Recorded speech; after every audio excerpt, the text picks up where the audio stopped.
পড়ছিলাম হৃদয় মাঝে হঠাৎ তুমি, কলমে সানা শেখ। পর্ব সংখ্যা ৩২। ফটোশ্যুট, সকলের সাথে কথাবার্তা, অতিথিদের সাথে পরিচয় শেষে বাড়ির ভেতরে প্রবেশ করতে করতে আলভি আর মায়ের রাত ৮টা বেজে যায়। ভারী শাড়ি পরে মায়ের অস্বস্তি হচ্ছে এখন। শাড়িটা চেঞ্জ করতে পারলেই শান্তি। বাড়ির ভেতর প্রবেশ করে সোফায় বসে দুজনকে অরেঞ্জ জুস খেতে দেওয়া হয়। নাহার বেগম ছোট ছেলের বউয়ের দিকে তাকিয়ে বলেন, ওদের দুজনকে খাইয়ে রুমে পাঠিয়ে দাও। এভাবে আর কতক্ষণ বসে থাকবে? মায়া শাশুড়ি মায়ের দিকে তাকিয়ে বলে, আমি এখন আর কিছু খাবো না। অল্প করে খাও, খেয়েছিলে তো সেই কখন। আসরের পর খেয়েছি তো, এখন আর খেতে পারবো না, আমি ফ্রেশ হব। আলভি, খেয়ে যাও তাহলে। আমিও খাবো না। তাহলে আর কি, সানজিদা ওদের রুমে দিয়ে আসো। আলভি সোফা ছেড়ে উঠে দাঁড়ায়, মাহিদের দেখে তাকে চোখের ইশারা করে, তারপর বলে, মায়াকে রুমে নিয়ে যান। রানা আর তাজের ফ্যামিলি চলে যাবে, ওদের এগিয়ে দিয়ে আসছি আমি। সানজিদা মায়াকে নিয়ে আলভির রুমের দিকে আগায়। ওদের দুজনের সাথে আরো অনেক মেয়েরা যায়। আলভি মাহিদ আর বন্ধুদের সাথে বাড়ির বাইরে বেরিয়ে আসে। দুই বন্ধুকে বলে, আগামীকাল তাড়াতাড়ি চলে আসিস কিন্তু।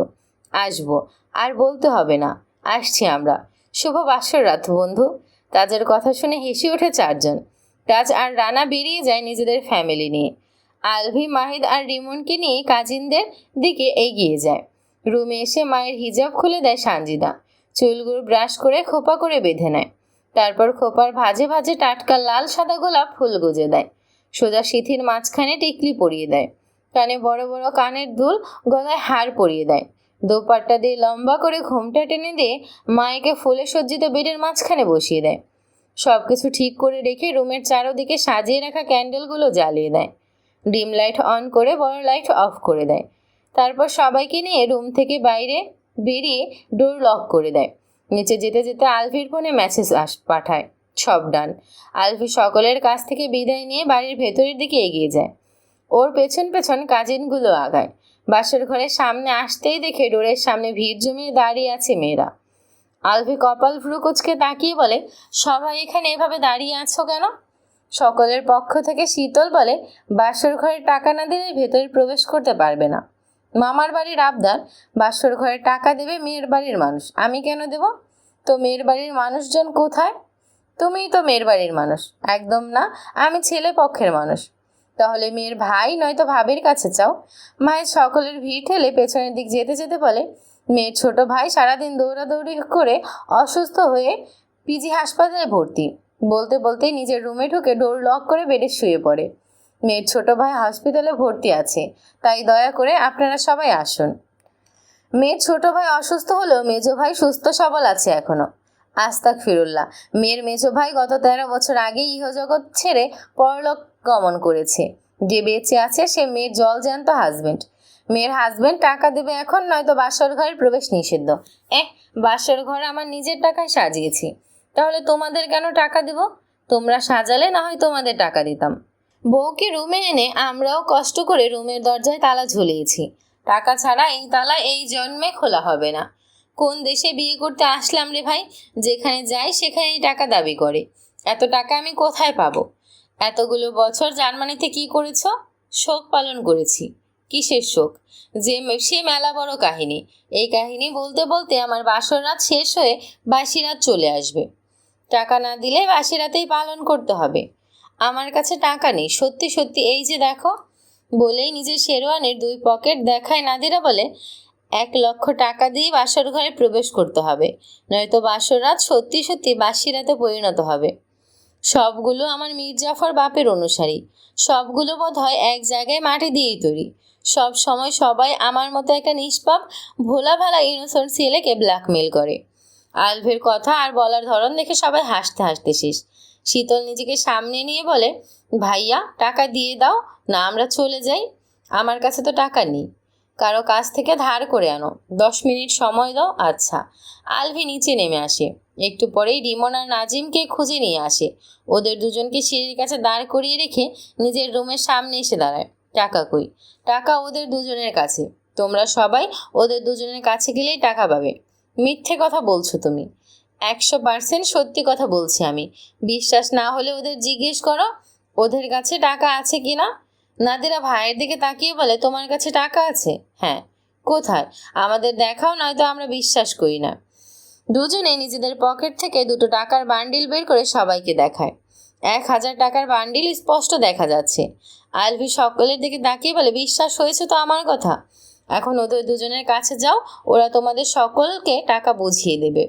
সবগুলো দেবে তো, নাকি আবার চিট করবে? একদম সবগুলো টাকা দিয়ে দেবে তোমাদের, সত্যি, মিথ্যে বলি না আমি।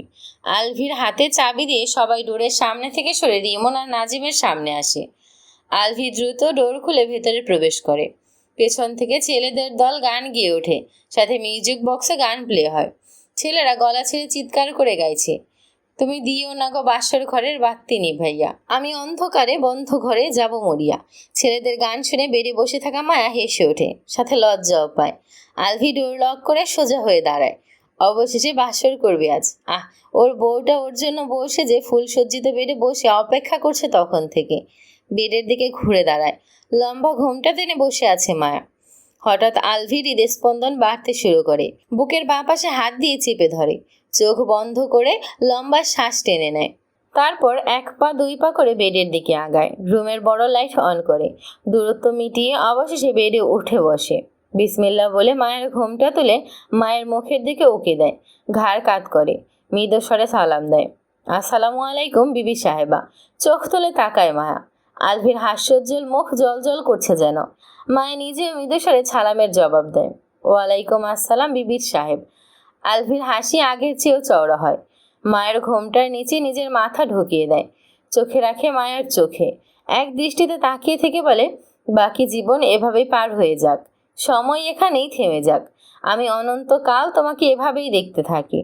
মায়ের কিছু না বলে আলভির চোখের দিকে তাকিয়ে রইল। আলভি মায়ের 2 চোখের পাতায় সযত্নে আলতো চুমু খায়। টিকলিটা সরিয়ে ললাটে অধর ছোঁয়ায়। তারপর বেড থেকে নেমে দাঁড়ায়। মায়ের হৃদস্পন্দন বেড়ে গেছে। আলভি ওর কাছাকাছি আসলেই ওর এমন হয়। মায়ের এক হাত ধরে বলে, কষ্ট করে একটু নিচে নামুন মায়া রানী। মায়া বেড থেকে নেমে দাঁড়ায়। আলভি একটু দূরে দাঁড়িয়ে মায়াকে দেখতে থাকে। মায়া নিজেও আলভির দিকে তাকিয়ে থাকে। আলভি ড্রেসিং টেবিলের ড্রয়ার থেকে নিজের ক্যামেরা বের করে। মায়াকে ফুল সজ্জিত বেডের সামনে দাঁড় করায়। দোপাট্টা মায়ের 2 হাত দিয়ে ধরিয়ে উঁচু করে দাঁড়ায়। তারপর নিজে দাঁড়ায় মায়ের থেকে কিছুটা দূরে। হাসি দাও আলভির রানী। মায়া হাসে। পরপর কয়েকবার ক্যামেরায় ক্লিক হয়। নতুন পোজ দাও সাহেবের বিবি। ঘুরে ফিরে অনেকগুলো পোজ দেয় মায়া। আলভি আবার মায়াকে বেডে বসায়। মায়ের শাড়ি চারদিকে গোল করে ছড়িয়ে দেয়। দোপাট্টা খুলে দিয়ে মায়াকে উপরের দিকে তাকাতে বলে। মায়া উপরের দিকে তাকায়। বেডের উপর দাঁড়িয়ে মায়ের ফটো তোলে আলভি। এই ফটোগুলো সবচেয়ে বেশি সুন্দর হয়েছে। মায়ের পার্সোনাল ফটোগ্রাফার আলভি। ফটো তোলা শেষ হলে মায়াকে বেড থেকে নামায় আবার। মায়া আলভির মুখের দিকে তাকিয়ে বলে, এসব এখন খুলি? হ্যাঁ, আসো আমি খুলে দিচ্ছি। মায়া টুলের ওপর বসে। আলভি আগে জুয়েলারিগুলো খুলে দেয়। তারপর খোপায় লাগানো ফুলগুলো, শাড়ি সেফটি পিনগুলো একটা একটা করে খুলে দেয়। ভারী শাড়িটা নিজেই খুলে নিয়ে সোফার উপর রাখে। লজ্জায় দুমড়ে মুচড়ে যাচ্ছে মায়া। আলভি আলমারি থেকে হালকা শাড়ি বের করতে করতে বলে, এমন লজ্জা পাচ্ছ মনে হচ্ছে আজকেই প্রথম দেখছো আমাকে, অথচ আমি তোমার 13 বছরের পুরনো স্বামী। তুমি নির্লজ্জ বলে কি আমি নির্লজ্জ নাকি? এইটুকুন সরিয়ে এলে এত লজ্জা শরম কোথায় স্টক করে রেখেছো দেখি একটু, বলেই মায়ার হাত ধরে। মায়া আলভির হাত থেকে থাবা দিয়ে শাড়িটা নিয়ে দ্রুত ওয়াশরুমে প্রবেশ করে। আলভি ওয়াশরুমের দিকে তাকিয়ে বলে, চা বাবা। দেখতেও দিল না লজ্জা শরম কোথায় স্টক করে রেখেছে। 1 ঘন্টার মধ্যে ওই লজ্জা শরম স্টক আউট করতে হবে। কথা বলতে বলতে ড্রেসিং টেবিলের সামনে এসে দাঁড়ায়। শেরওয়ানি খুলে রেখে দেয়। কোমরে টাওয়াল পেঁচিয়ে শেরওয়ানির পায়জামা খুলে নর্মাল ট্রাউজার পরে নেয়। গায়ে জড়ায় নতুন একটা শুভ্র রাঙা পাঞ্জাবি। সাদা ড্রেস পরতে আলভির একটু বেশিই ভালো লাগে। শাড়ি পরে মেকআপ রিমুভ করে ফ্রেশ হয়ে উজু করে বেরিয়ে আসে মায়া। আলভি নিজেও ওয়াশরুমে প্রবেশ করে। 5 মিনিটেই আবার বেরিয়ে আসে। হাত মুখ মুছে নিজের গায়ের সাথে মায়ের গায়েও আতর দিয়ে দেয়।